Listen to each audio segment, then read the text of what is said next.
నమస్తే, welcome to Disha TV. Congress పాలన 100 రోజులు పూర్తయింది. మరి ఈ 100 రోజుల్లో కాంగ్రెస్ ఏం చేసింది, ప్రజల్లోకి ఎలా వెళ్ళింది, మరి ప్రతిపక్షాలు ఏం కోరుకుంటున్నాయి, అలాగే తెలంగాణ ఉద్యమంలో కీలకంగా తెలంగాణ పాత్ర పోషించిన గాదా ఇన్నయ్య గారు ప్రస్తుతం మనతో ఉన్నారు. వారితో మాట్లాడదాం. ప్రధానంగా ఉద్యమంలో కీలక పాత్ర పోషించారు. అలాగే బీఆర్ఎస్ విధానాలపైన గతంలో మాట్లాడారు, వ్యతిరేకంగా కూడా ప్రజల్లోకి వెళ్ళారు. ఇప్పుడు కాంగ్రెస్ అధికారంలోకి వచ్చి 100 రోజులు పూర్తయింది. ఈ పాలన పట్ల ఏం చెప్తారు? ఇదంతా కూడా రాజకీయాలు ఎప్పుడు కూడా కొండందోవి ఎలుకని బట్టినట్టే ఉంటుంది. ఈ దొంగల్లో పెద్ద దొంగ ఎవరు, చిన్న దొంగ ఎవరు, మోసగాళ్ళల్లో పెద్ద మోసగాడేవాడు, చిన్న మోసగాడేవాడు అనేదే ప్రజలు బేరీ చేసుకుంటూ ఉంటారు. ఒక ఆపద వచ్చినప్పుడు, ఒక కష్టం వచ్చినప్పుడు, ఒక విపత్కర పరిస్థితి వచ్చినప్పుడు, ఒక సమాజంలో వినాశనకరమైన పరిస్థితులు దాపురించినప్పుడు అప్పుడున్నటువంటి తాత్కాలిక ప్రయోజనాల కోసం, ఉపశమనం కోసం, ప్రయోజనం కంటే ముఖ్యంగా ఉపశమనం కోసం ప్రజలు వెతుకులాడుతుంటారు. ఒక ఆపద వచ్చింది, ఒక ఉపద్రవం వచ్చింది, ఇప్పుడు మొన్న ఈ మధ్యకాలంలో కోవిడ్-19 వచ్చింది, లేకపోతే అనేక రకాలైనటువంటి విపత్కర పరిస్థితులు వస్తాయి, సైక్లోన్లు వస్తాయి, లేకపోతే ఎర్త్కేక్లు వస్తాయి, లేకపోతే ఇంకా అనేక రకాలైనటువంటి సమాజంలో అతివృష్టి, అనావృష్టి, లేకపోతే ఇంకా తీవ్రమైనటువంటి విపత్కర పరిస్థితి వచ్చినప్పుడు కూడా ప్రజలు ఎప్పుడు కూడా ఆ సమయంలో ఒక ఉపశమనం కోసం వెతుకులాటలో కాంగ్రెస్ పార్టీని ప్రజలు ఎంచుకున్నారు. బీఆర్ఎస్ అనేది 9.5 సంవత్సరాల పాలనలో తెలంగాణ ఉద్యమ ఆకాంక్ష నెరవేర్చకుండా 13 సంవత్సరాల ఉద్యమాన్ని వాళ్ళ స్వప్రయోజనాల కోసం, కులం కోసం, వర్గం కోసం, లేకపోతే వాళ్ళ కుటుంబం కోసం, కోటరీ కోసం ఈ తెలంగాణని వినాశనం చేస్తున్నప్పుడు, విధ్వంసం చేస్తున్నప్పుడు పూర్తిగా తెలంగాణ అమరవీరుల ఆశయాల సాధనకి ఏమాత్రం కూడా కట్టుబడి ఉండకుండా తిలోదకాలు ఇచ్చి రక్తపు కూడు తిన్నట్టుగా తెలంగాణ ఉద్యమ త్యాగాలన్నిటి కూడా వాళ్ళు వాడుకొని ప్రజల యొక్క మనోభావాలను గౌరవించకుండా, ఉద్యమ ఆకాంక్షలను గౌరవించకుండా, త్యాగాలను గౌరవించకుండా ఏదైతే చేస్తున్నటువంటి కొన్ని వందల వేల సంవత్సరాల్లో జరిగినంత విధ్వంసం ఈ 9.5 సంవత్సరాల కాలంలో ముఖ్యంగా ఏ భూమిని అయితే కాపాడాలనుకున్నామో ప్రజలు ఎప్పుడు కూడా అంతిమంగా భూమి చుట్టే ఈ ఉద్యమాలు, ఈ పోరాటాలు, త్యాగాలన్నీ కూడా అసలు రాజకీయాలు భూమి చుట్టే ముడిపడి ఉంటాయి. భూమి చుట్టే ఈ రాజకీయాలన్నీ నడుస్తూ ఉంటాయి. ఏ భూమి కేంద్రంగానైతే ఈ ఉద్యమాలు, పోరాటాలు, త్యాగాలు, తెలంగాణ రాష్ట్ర ఏర్పాటు జరిగిందో ఆ భూమినే కేంద్రంగా చేసుకొని ఈ టీఆర్ఎస్, బీఆర్ఎస్ నాయకులు, పాలకులు చేసినటువంటి విధ్వంసం అంతా ఇంత కాదు. ఒకనాడు కనీసం మనకి ప్రభుత్వ భూములన్నా మిగిలినాయి. ఇవాళ సర్ఫకాజ్ భూములు, పైగా భూములు, సీలింగ్ భూములు, వక్బోర్డ్ భూములు, ఎండోన్మెంట్ భూములు 1, 2 అని కాదు, ఏ రకమైన ప్రభుత్వ భూములైనా కానీ వాటన్నిటిని కూడా వాళ్ళు 9.5 సంవత్సరాల కాలంలో వాళ్ళు అన్నం తినలే, బువ్వ తినలే, ఈ భూమినే బుక్కుకుంటా కూర్చున్నారు. ఎక్కడ ప్రభుత్వ భూమి అన్నా కానీ అక్కడ బాగా వేసి వాటిని ఎట్లా కబ్జా చేయాలి, వాటిని ఎట్లా ఈ ధరణి అని ఒక దరిద్రపు ఒక కొత్త పథకాన్ని ఇంట్రడ్యూస్ చేసి వాటి ద్వారా అనుభవదారు కాలం తీసేసి పట్టాదారు కాలం తీసుకొచ్చి దాని ద్వారా వాళ్ళు ఇష్టం వచ్చిన పద్ధతుల్లో వాళ్ళు ఏ విఆర్ఓలని, విఆర్ఏలని, ఎంఆర్ఓలని, ఆర్ఐలని పట్టుకొని, ఆర్డీఓలని, కలెక్టర్లను పట్టుకొని వాళ్ళు ఇండల్లో కూర్చొని రాయించుకొని ఇష్టం వచ్చిన పద్ధతిలో భూములన్నీ కూడా కబ్జా చేసిండ్రు. చెరువులు లేవు, కుంటలు లేవు, గుట్టలు లేవు, ఏమీ లేవు. ఈరోజు మొత్తంగా కూడా ఇవాళ కొంతమంది చేతుల్లోకి వెళ్ళిపోయింది. ఒకనాడు భూమి కేంద్రంగా ఆదివాసీలు, దళితులు, గిరిజనులు, బహుజనులు ఆ భూమిని నమ్ముకొని వ్యవసాయం చేసిన వాళ్ళు, భూమిని నమ్ముకొని అనేక వృత్తులను చేసినటువంటి వాళ్ళు ఇవాళ వాళ్ళ చేతుల్లో భూమి లేకుండా అయిపోయింది. ఆ భూమి ఇవాళ అది బీఆర్ఎస్ఆ, కాంగ్రెసా, బీజేపీ, లేకపోతే ఇంకా అనేక పేర్లతో ఉన్నటువంటి పార్టీలందరూ కూడా వాళ్ళందరూ కలిసి పదురుకొని ఇవాళ పేద ప్రజలని, ఈ భూమిని నమ్ముకున్న ప్రజలని వాళ్ళు పూర్తిగా నష్టం చేసినందుకే ఆ పెద్ద దొంగ కంటే, ఆ పెద్ద మోసగాని కంటే ఈ చిన్న దొంగ, చిన్న మోసగాడు అయితే కొంత ఉపశమనం కలుగుతుందనే అభిప్రాయంతో కాంగ్రెస్ పార్టీని ఎంచుకున్నారు. సో ఎంచుకున్న క్రమంలో ఇప్పటికే 3 నెలలు పూర్తి అయిపోయింది, 100 రోజులు కూడా పూర్తయింది. మీ యొక్క విశ్లేషణలో వీళ్ళ పాలసీలు కానీ వీళ్ళ యొక్క పరిపాలన కానీ ఎట్లా అనిపించింది? అసలు ఏమి లేవు. వీళ్ళన్నీ కూడా ఇప్పుడు వేసే కమిషన్లు కానీ విచారణలు కానీ లేకపోతే వీళ్ళు పెట్టే కేసులు కానీ లేకపోతే ఇంకా అనేక రకాలు ఇప్పుడు ఈ మధ్యకాలంలో చూస్తాం. విద్యుత్ దాని మీద ఒక కమిషను, ఒక న్యాయ విచారణ, లేకపోతే కాళేశ్వరం మొత్తంగా కాదు, అది ఓన్లీ మేడిగడ్డ, సుందిళ్ళ, అన్నారం మీద మాత్రమే విచారణ అట. అరే మొత్తంగా సుమారు 96,000 కోట్ల రూపాయల ఏదైతే జరిగిందో దాని మీద విచారణ చేయాలి. కానీ సుందిళ్ళ, అన్నారం, మేడిగడ్డ అంటే అది మొత్తంగా కలిపితే కూడా 12,000 కోట్ల రూపాయలు. మరి 94,000 కోట్ల రూపాయల ఏదైతే బిల్లులు పాస్ అయ్యాయో, లేకపోతే 1,24,000 కోట్ల రూపాయల బడ్జెట్ ప్రతిపాదించి పనులు ఏవైతే అంటున్నారో దాని మీద విచారణ జరగాలి. కానీ 3 నిర్మాణాల మీద మాత్రమే చేస్తా అంటే ఎట్లా? అది కాదు కదా. అట్టనే 83,000 కోట్ల ఏదైతే ఇవాళ పెండింగ్ అప్పుల రూపంలో ఉన్నటువంటి విద్యుత్తు రంగానికి సంబంధించి ఏదైతే ఉన్నదో, మరి ఛత్తీస్గఢ్ నుంచి ఎట్లా కొన్నాము, ప్రైవేట్ వాళ్ళ నుంచి ఎట్లా కొన్నాము, లేకపోతే మొత్తంగా జరిగినటువంటి అవినీతి అక్రమాల మీద వీళ్ళు విచారణ చేయగలుగుతారా? ప్రణీత్ రావు అని ఏదైతే ఈ మొత్తం ఫోన్ ట్యాపింగ్ పేరుతోటి జరిగినటువంటి మొత్తం దందా వ్యవహారం ఏదైతే ఉందో దాని మీద విచారణ చేసే దమ్ము, ధైర్యము ఈ ప్రభుత్వానికి ఉందా?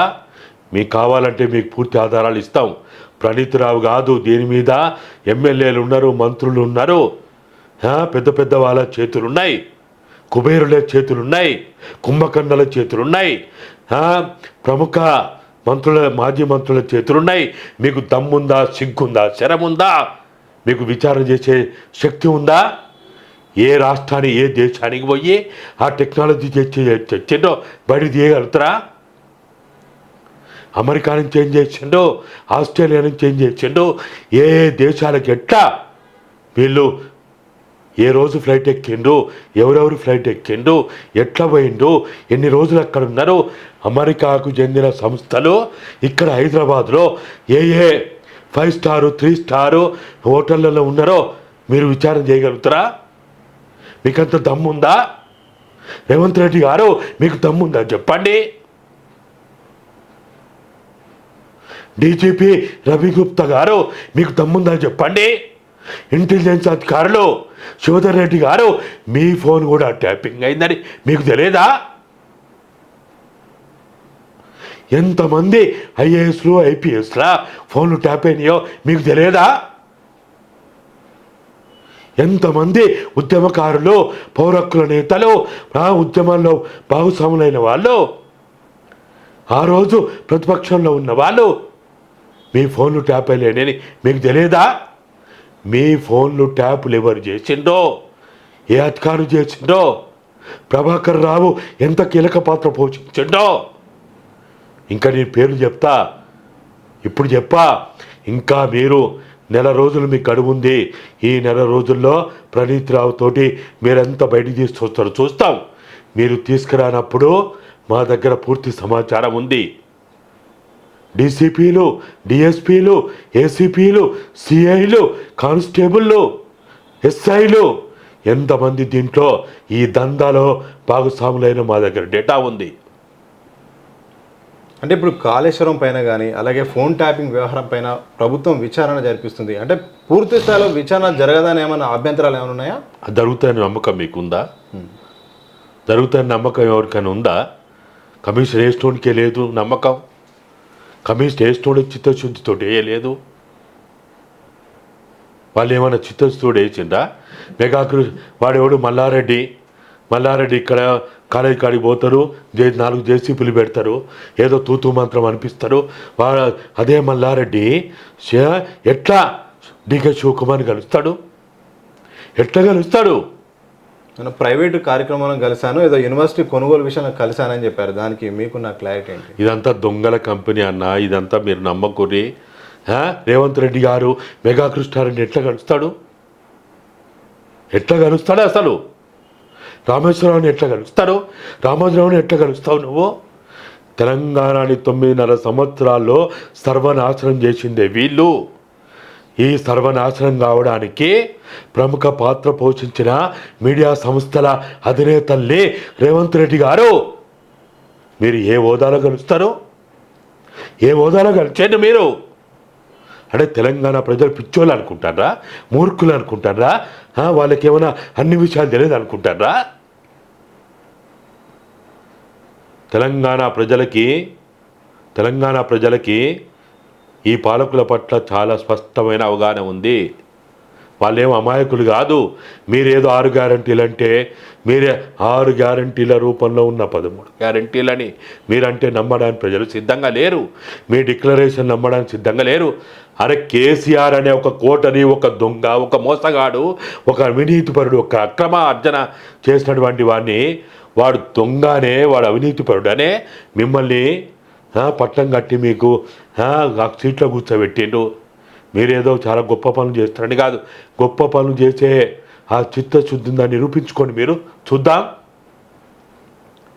ఇక్కడనేమో జేసీపీలు పోయి తూతూ మంత్రం ఆట ఆడుతుంది. ఆయన పోయేమో అక్కడ పోయి డీకే శివకుమార్ని కలుస్తారా? సిగ్గుండాలా మీకు? మీకేమైనా విలువలు ఉన్నాయా? మీరు స్టేజీలు ఎక్కి మొగతనం ఉందా, మగోడైతే అని మాట్లాడంగానే ప్రజలంతా ఏదో నమ్మి మీకు జేజేలు పలుకుతారు అనుకుంటారా? కేసీఆర్ అనే వ్యక్తి, కేసీఆర్ అనే మాజీ ముఖ్యమంత్రి తెలంగాణని సర్వనాశనం చేసిండు. కొన్ని దశాబ్దాల కాలంలో జరగనంత విధ్వంసం ఇక్కడ జరిగింది. భూములు ఉన్నాయా? మీకు తెలియదా?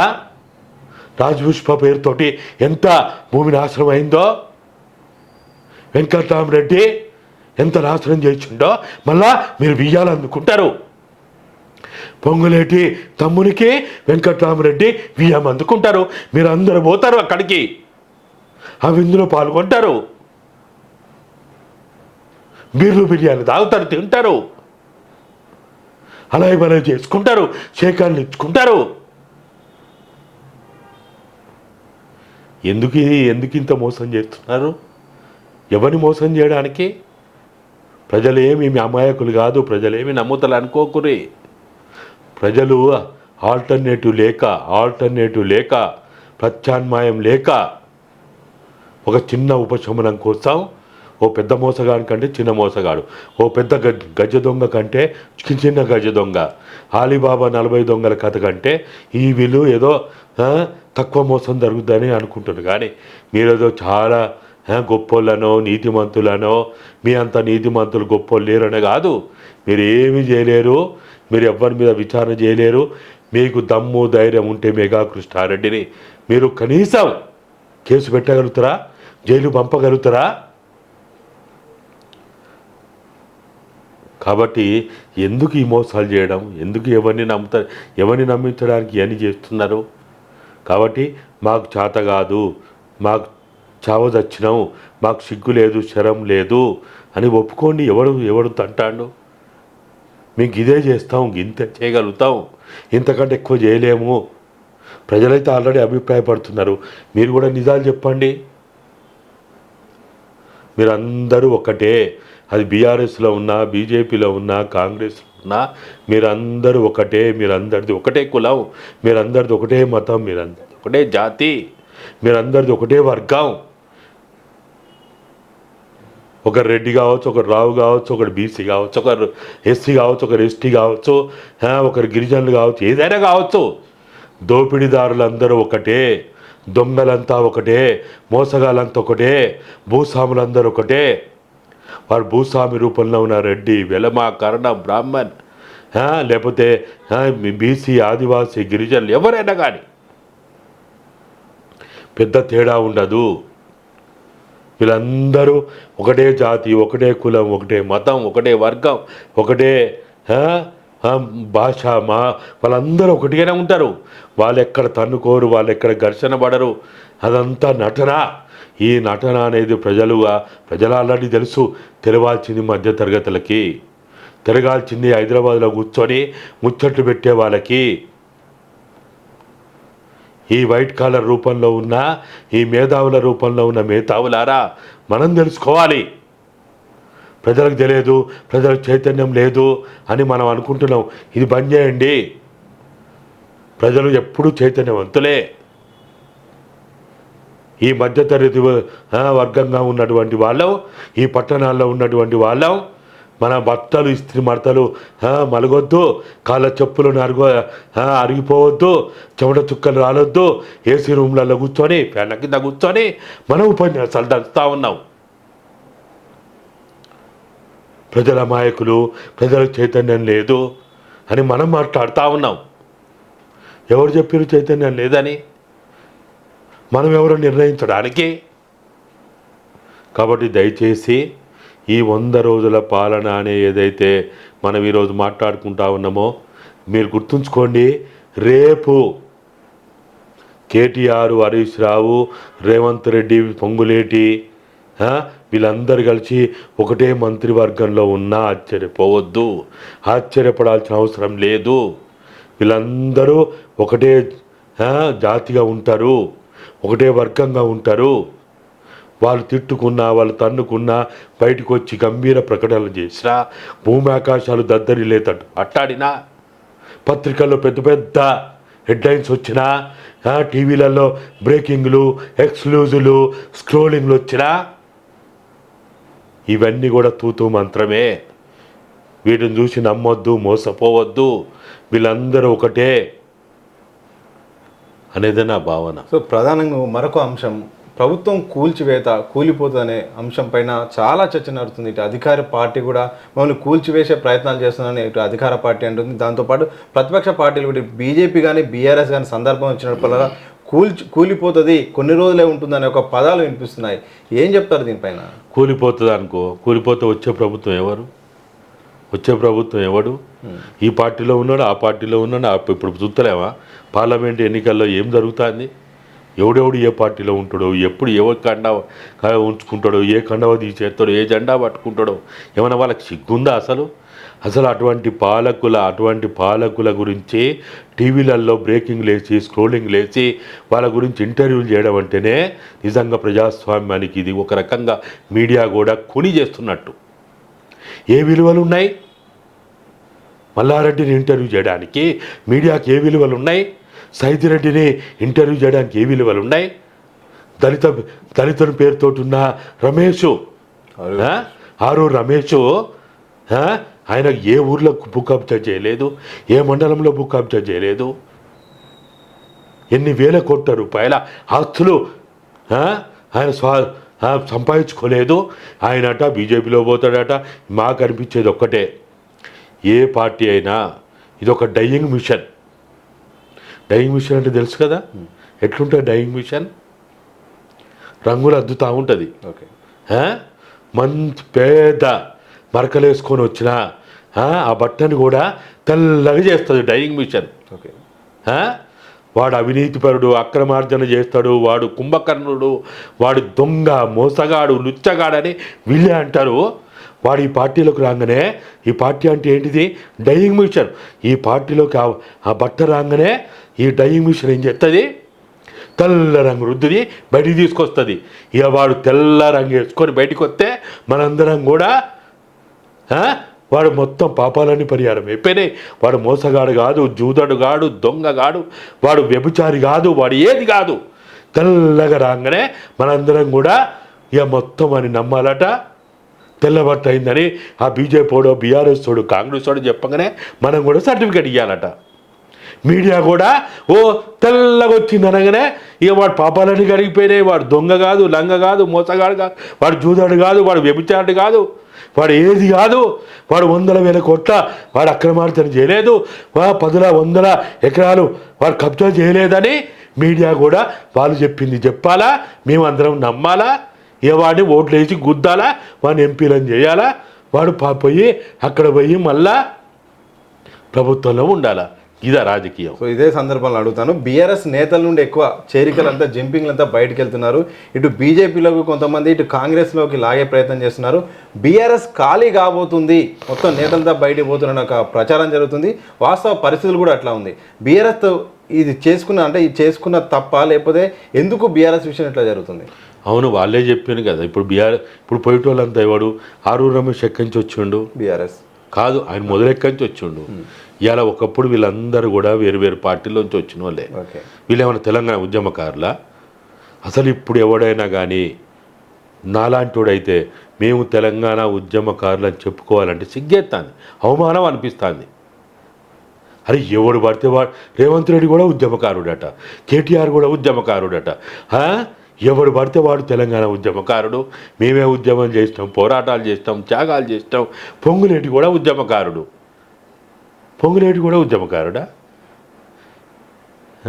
వీళ్ళు ఉద్యమకారులు అయిన తర్వాత ఈ మీడియా వాళ్ళు కూడా ఎట్లయిపోయినంటే వీడు ఆడికి పోవుడు.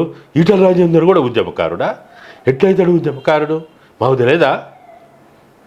పార్టీలోకి ఎట్లొచ్చిండు? 50 లక్షల రూపాయలు ఇచ్చి ఆ రోజున్న టీఆర్ఎస్ సభ్యత్వం తీసుకున్నాడు. అంటే ఏంటిది? ఉద్యమాలు చేసి వచ్చిండా, పోరాటాలు చేసి వచ్చిండా, త్యాగాలు చేసి వచ్చిండా? వీళ్ళందరూ వీళ్ళేమన్నా ఉద్యమకారుడా? ఎవడు ఉద్యమకారుడు? కేటీఆర్ ఉద్యమకారుడా? కవితమ్మ ఉద్యమకారుడా? సిగ్గుండాల మాలాంటి వాళ్ళని కూడా మాట్లాడుకోవడానికి. వీళ్ళెట్లా ఉద్యమకారులు అవుతారు? ఎక్కడ త్యాగాలు చేసిండా, పోరాటాలు చేసిండా, ఆస్తులు కరగ తీసుకున్నారా, పదవులు పోగొట్టుకున్నారా? ఏం చేసిండు వీళ్ళట చావు నోట్ల తలబెట్టిండట, తెలంగాణ తెచ్చిండట. వాడు చెప్పేటోడు సిగ్గు లేదు, వినేటోడు కూడా సిగ్గు లేకుండా అయిపోయింది.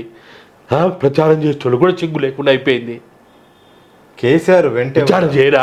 కేసీఆర్ చావు నోట్ల తలబెట్టి నేను తెలంగాణ తెచ్చిందంటే ఈ పత్రికలు విచారణ చేయొద్దా? జర్నలిజం అంటే ఏంది? ఇన్వెస్టిగేటివ్ జర్నలిజం అంటే జర్నలిజం అవుతుంది. ఇన్వెస్టిగేటివ్ జర్నలిజం ఎక్కడ జరుగుతుందా? వాడు చెప్పేటోడు సిగ్గు లేకున్నా ఈ మీడియా కన్నా కూడా కనీస విలువలు ఉంటాయి కదా. ఇన్వెస్టిగేషన్ చేయాలి కదా.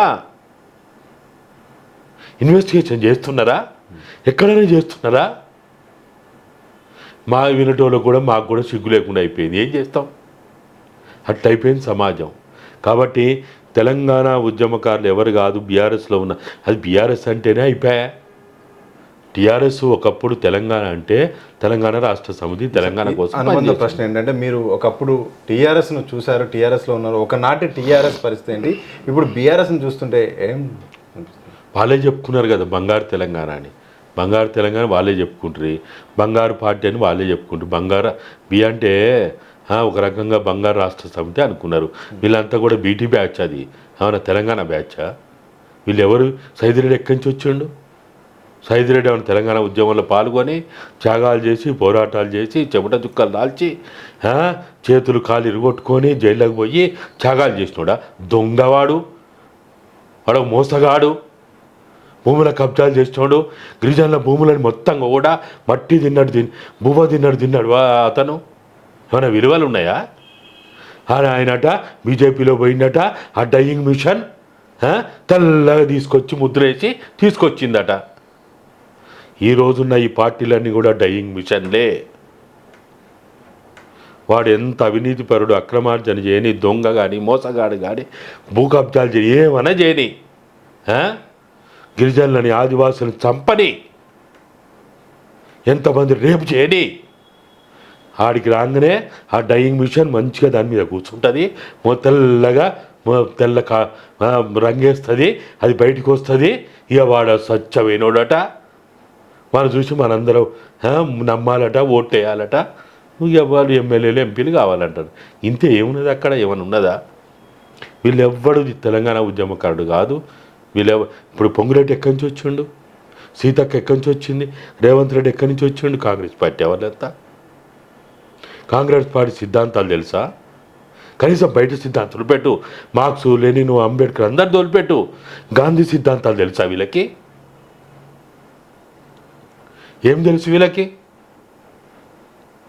బీజేపీలో ఈరోజున్న బీజేపీలు అంతెవరు? సావర్కరు, గోల్వార్కరు, వాళ్ళ ఏమైనా తెలుసా వీళ్ళకి? ఆ విలువలు కనీసం ఆ విలువలన్నా, మనువాద విలువలన్నా వీళ్ళకి తెలుసా? ఆ మనువాద సిద్ధాంతం అన్న తెలుసా వీళ్ళకి? అసలు టికెట్ కేటాయింపు విషయంలోనే మొత్తం పార్టీకి సంబంధించిన వాళ్ళకంటే బయట నుండి వచ్చిన కొత్త వారికి టికెట్లు బీజేపీలో ఎక్కువ ఇచ్చారని కూడా మొత్తం ఇట్లా కనిపిస్తూ ఉంది, సొంత పార్టీ నేతలే అసంతృప్తి కనిపిస్తూ ఉంది, ఏం చెప్తారు? వాళ్ళేగా చేరికల సంఘం పెట్టిరంటే అర్థం ఏంటిది? చేరికల కమిటీ పెట్టిరంటే అర్థం ఏంటిది? ఏ విలువలు ఉన్నాయి వీళ్ళకి? ఏ విలువలు ఉన్నాయి వీళ్ళకి? దేవుని పేరు చెప్పుకుంటే విలువలు ఉన్నట్ట, రాముని పేరు, భగవద్గీత పేరు, లేకపోతే రామాయణం పేరు చెప్పుకుంటే విలువలు ఉన్నట్ట? ఏ విలువలు ఉన్నాయి వీళ్ళకి? చేరికల కమిటీ అని పెట్టుకున్న నాడే వీళ్ళ విలువలేందో సమాజానికి అర్థమైపోయింది. ఎవడన్నా రాని, వాడెవడన్నా కానీ మా దగ్గర డైయింగ్ మిషన్ ఉన్నది, మీరు ఎన్ని మచ్చలన్నీ ఉండని, ఎంత పనికి మాలోడు, ఎంత మురికి కంపలో మునిగిరారా అండి, మేము మొత్తం మిమ్మల్ని మా డైయింగ్ మిషన్లో మీకు తెల్లగా చేస్తాం, బయటికి తీసుకొస్తాం, ఇక మీరు మళ్ళా ఏమైనా చేసుకోండి అని చేస్తున్నారు వీళ్ళు. ఏమున్నది ఇక్కడ వీళ్ళకి? ఏమైనా విలువలు ఉన్నాయా? ఏ విలువలు లేవు. ఏ పార్టీలో, ఈ పార్టీలో, ఆ పార్టీలో, ఎక్కడైనా ఉండాలి. వాడు ఎంత మురికి కంపులో మునిగి రాని, అంతకుడు కానీ, బందిపోటు కానీ, వ్యభిచారం చేసిన వాడు కానీ, మడ్డలు చేసిన వాడు కానీ, రౌడీ, లంపెను అంటాం కదా, ఎన్నెన్నో భాషలు పదాలు ఉన్నాయి కదా వాళ్ళకి. నువ్వు ఎన్నైనా చేసిరా మా పార్టీలోకి వస్తా అని చెప్పు, మా డైయింగ్ మిషన్ రెడీ ఉన్నది అని చెప్తారు వీళ్ళు.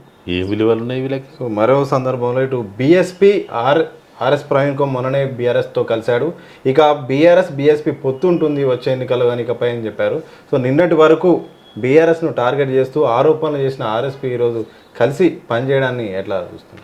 అంతే, అందరెంతో గోలుగా అంతే. ఆయన ఎవరు, ఎక్కడి నుంచి వచ్చిండు ఆయన చరిత్ర ఏందో తెలియదా మనకి? ఎంతమంది ఉద్యమకారులని, ఎంతమంది విప్లవకారులని, ఎంతమంది గిరిజనులని, లేకపోతే ఆదివాసీలని, దళితులని, బహుజనులని పొట్టన పెట్టుకున్నాడో తెలియదా? ఎవరికి తెలియదా చరిత్ర? బీఎస్పీలో పోగానే ఆయన గొప్పడు కాలే, లేకపోతే ఇప్పుడు బీఆర్ఎస్తో పొత్తు పెట్టుకుంటే గొప్పడేం కాదు. వాళ్ళు ఎక్కడున్నా వాళ్ళేనా. ఇప్పుడు మనం అనవసరంగా వీళ్ళ గురించి ఎక్కువగా మాట్లాడుకోవడం, టైం వృధా చేయడం, వాళ్ళ గురించి ఆలోచించడం నా దృష్టిలో అయితే మనమే తప్పు చేస్తున్నామో అనిపిస్తున్నది. మరి ఏ విలువలు ఉన్నాయి వాళ్ళకి? ఏ విలువలు ఉన్నాయని వాళ్ళు తెలంగాణ ఉద్యమంలో విలువలు ఉన్నాయా? ప్రజాస్వామిక విలువలు ఉన్నాయా? లేకపోతే ప్రజల పట్ల ఏమైనా కన్సర్న్ ఉందా? ఆ కులం పట్ల, మతం పట్ల, జాతి పట్ల, వర్గం పట్ల, లేకపోతే ఎక్కడి నుంచి అయితే మనం వచ్చినామో ఆ ప్రజల పట్ల ఏమైనా కన్సర్న్ ఉందా? ఇవాళ ఒక్కొక్క ఐఏఎస్ కావాలంటే, ఐపీఎస్ కావాలంటే, డాక్టర్ కావాలంటే, ఓ ఇంజనీర్ కావాలంటే, ఒక ప్రొఫెషనల్ కోర్సులు చదవాలంటే ప్రజలు వాళ్ళ చెమట చుక్కల ద్వారా, వాళ్ళ రెక్కలు ముక్కలు చేసుకొని కట్టిన ట్యాక్స్ల ద్వారా చదువుకున్నటువంటి వాళ్ళు, పెద్ద పెద్ద స్థాయిలో పోయినటువంటి డాక్టర్లు వాళ్ళు విలువలు పాటిస్తున్నారా? ఇంజనీర్లు విలువలు పాటిస్తున్నారా? ఉన్నత స్థాయికి చదువుకున్నటువంటి వాళ్ళు విలువలు పాటిస్తున్నారా? ఏ విలువలు పాటిస్తున్నారు? ఒక డాక్టర్, ఒక ఇంజనీర్, ఒక ప్రొఫెషనల్ కోర్సులో వాళ్ళు విద్యాబుద్ధులు పూర్తి చేయాలి, పిహెచ్డి చదువుకున్నటువంటి వాళ్ళు ఆ చదువుని చదవడానికి ప్రజలు ఎన్ని వేల లక్షల రూపాయలు వెచ్చిస్తే వాళ్ళు ఆ చదువుకున్నారు. ఎక్కడున్నది? ఏ విలువలు పాటిస్తున్నాం?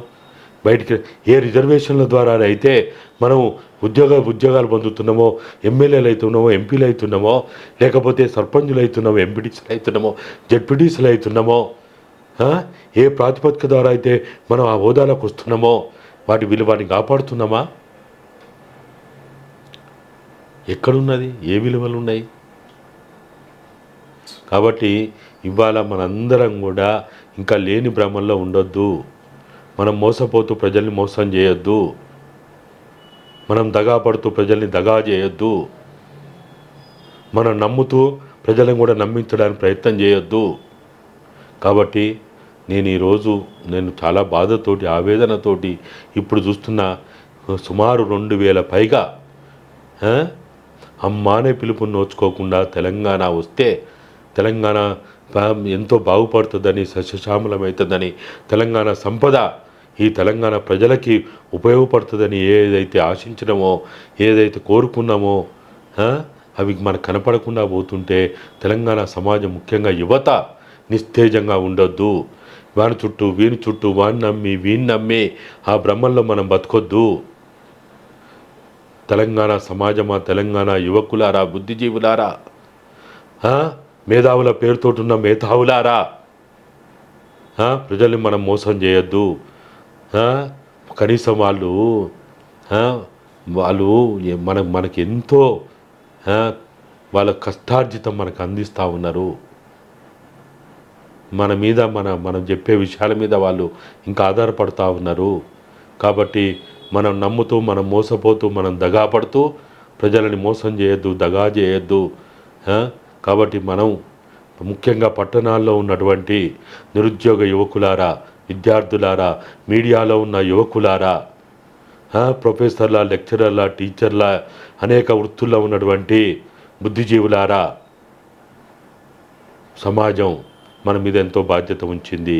ఆ బాధ్యతను మనం నిర్వహించడం ప్రయత్నం చేయాలని ఈ పాలకులు, ఈ పార్టీలంతా కూడా మోసగాళ్ళని, అది ఎవరైనా కావచ్చు, ఏ పార్టీ అయినా కావచ్చు, అది బీఎస్పీ, అది దళిత సంఘాల పేరుతోటి, గిరిజన సంఘాల పేరుతోటి, ఆదివాసీ సంఘాల పేరుతోటి, పార్టీల పేరుతోటి, ఏ పార్టీ ఉన్నా అది భూస్వాములకి, పెట్టుబడిదారులకి, సామ్రాజ్యవాదులకి, లేకపోతే ఈ ఉన్నత వర్గాలకి ఊడిగం చేయడానికి ఉన్నాయనే అభిప్రాయం తోటి మనం ముందుకు పోదాం. కాబట్టి ఇంకా మనం మోసపోవద్దని 2 చేతులు జోడించి వేడుకుంటున్నాం. థ్యాంక్ యూ వెరీ మచ్ అండి. ఇది మొత్తంగా తెలంగాణ ఉద్యమకారులు గాదయ్య అన్నయ్య గారితో దిశా టీవీ ప్రత్యేకమైన ఇంటర్వ్యూ. మరో ఇంటర్వ్యూతో మళ్ళీ కలుద్దాం. చూస్తూనే ఉండండి దిశా టీవీ.